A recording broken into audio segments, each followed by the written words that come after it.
అధ్యాయం 34వ వచనం.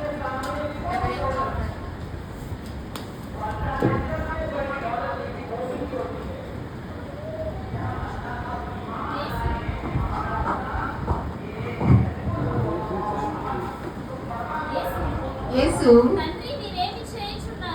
తండ్రి మీరేమి చేయుచున్నారు మీరు ఎరుగరు గనుక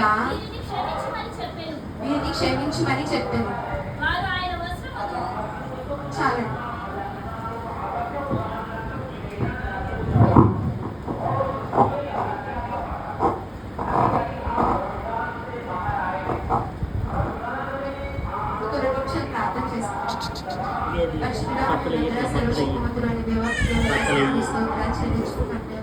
ఈ సమయంలో ప్రభాస్ శిలువలో ప్రభాస్ మీరు మా కొరకు ఎంతగానో రక్తం చిందించి ప్రభాస్ మా యొక్క పాప భారం అంతటా తండ్రి ప్రభాస్ మీరు శిలువలో మా కొరకు మోసిన గొప్ప దేవుడుగా మేము చూస్తున్నాం దేవా. బట్టి మీకే వందనాలు స్తోత్రాలు చెల్లించుకున్నాం తండ్రి.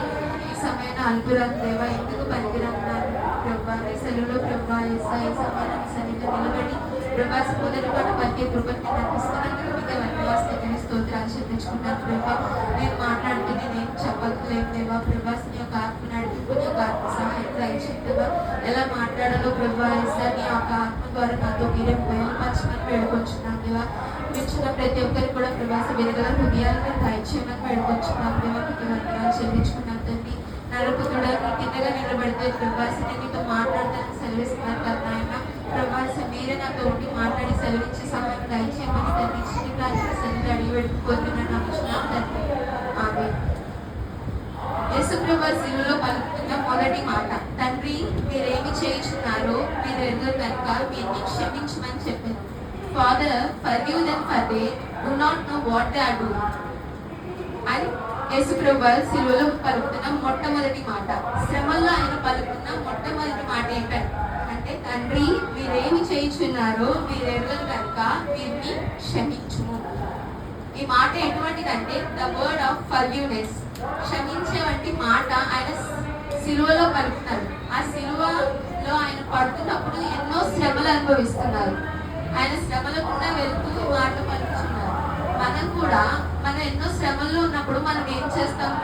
ప్రార్థన చేసేవారు ఉండాలి. యేసుక్రీస్తు ప్రభు వారు శిలువలో ఉండి ఏం చేస్తున్నారు? తండ్రికి ప్రార్థన చేస్తున్నారు. తండ్రికి ప్రార్థన చేస్తున్నారు.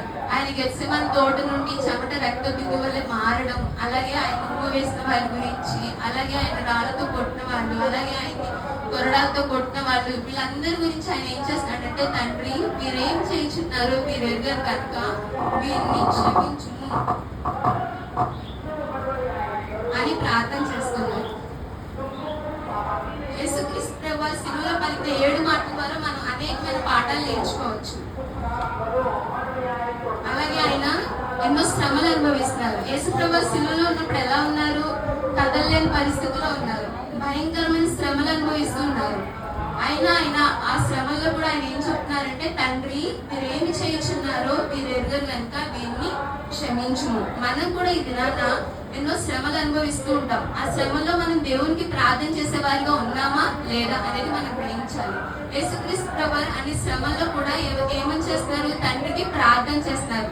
మనం కూడా ఈ దినాన మంచంలో ఉన్నా, అంటే హెల్త్ బాగాలేని పరిస్థితిలో ఉన్నా, ఏదైనా ఉద్యోగం లేని పరిస్థితిలో ఉన్నా, ఆర్థికంగా ఇబ్బంది పడుతున్న పరిస్థితిలో ఉన్నా, మనం ఏం చేయాలంటే ఫస్ట్ చేయాల్సిన పని ఏంటంటే ప్రార్థన చేయాలి. అదే యేసుక్రీస్తు ప్రభువు శిలువ ద్వారా మనకు చెప్తున్న మాట.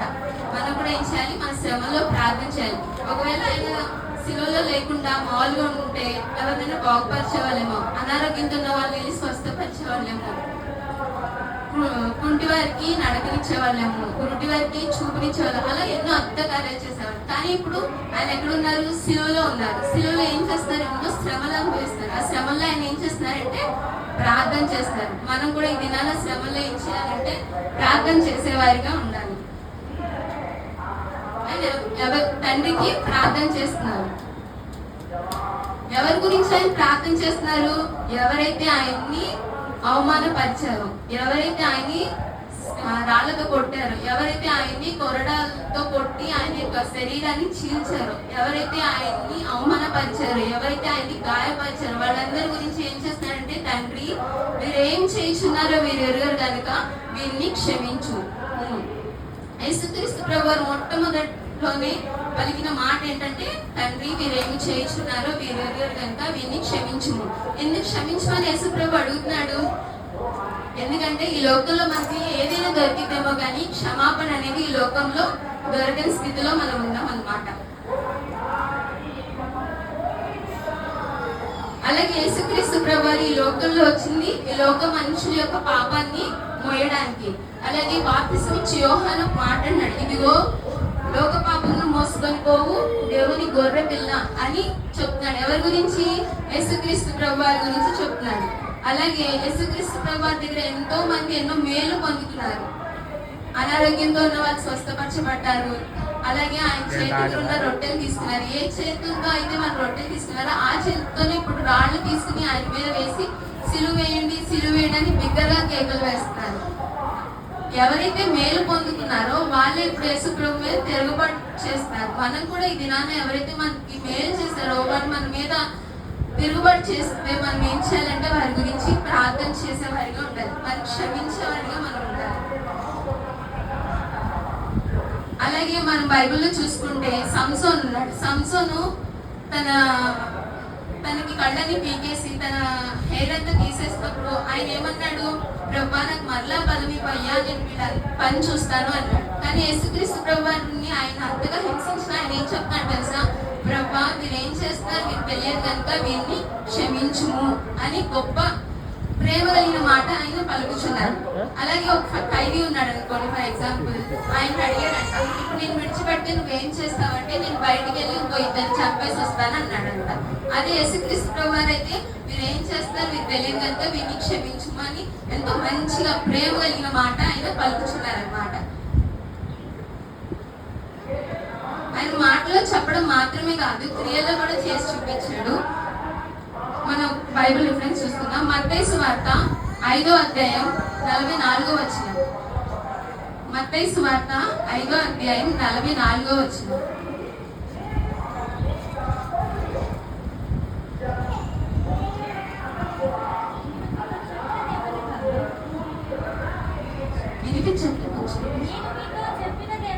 నేను మీతో చెప్పినదేమనగా మీ పరలోకమందున్న మీ తండ్రికి కుమారులై ఉండునట్లు మీ శత్రువులను ప్రేమించుడి,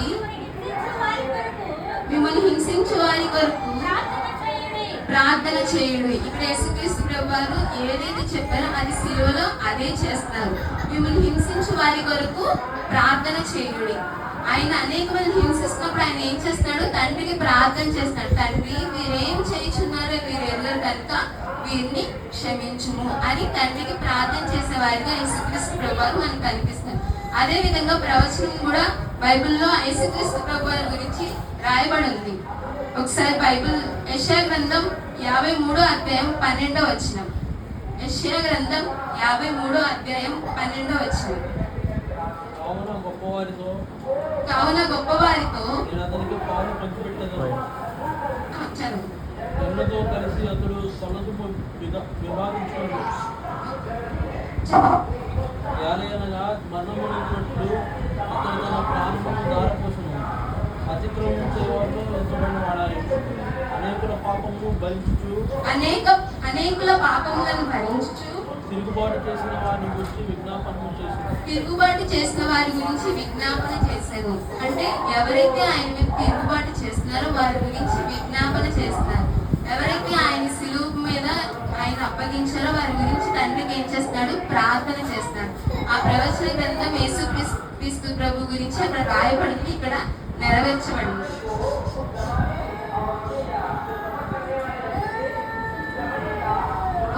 మరి ఆయన చేసిన ప్రార్థనకి జవాబు వచ్చిందా రాలేదా?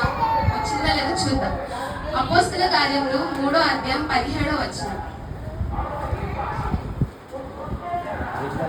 అపోస్తల కార్యములు 3వ అధ్యాయం 17వ వచనం.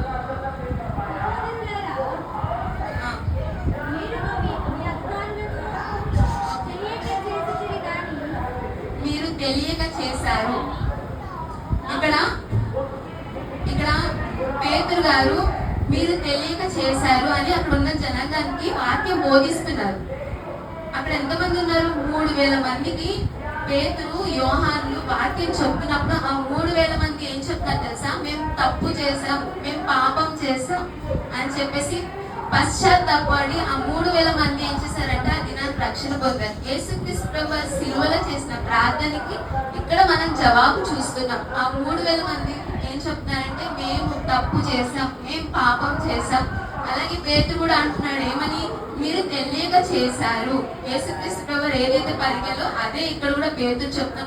ఆ 3,000 మంది ఏమయ్యారు? రక్షణ పొందారు. యేసుక్రీస్తు ప్రభువు చేసిన మొదటి మాటను బట్టి ఇక్కడ 3,000 మంది రక్షణ పొందారు. ఈ దినాన మనం కూడా ఇలాగ దేవునిలో మనం జీవిస్తున్నాం, దేవునిలో ఉన్నామంటే ఆయన ఆ రోజు మన కొరకు చేసిన శిలువ త్యాగాన్ని బట్టే.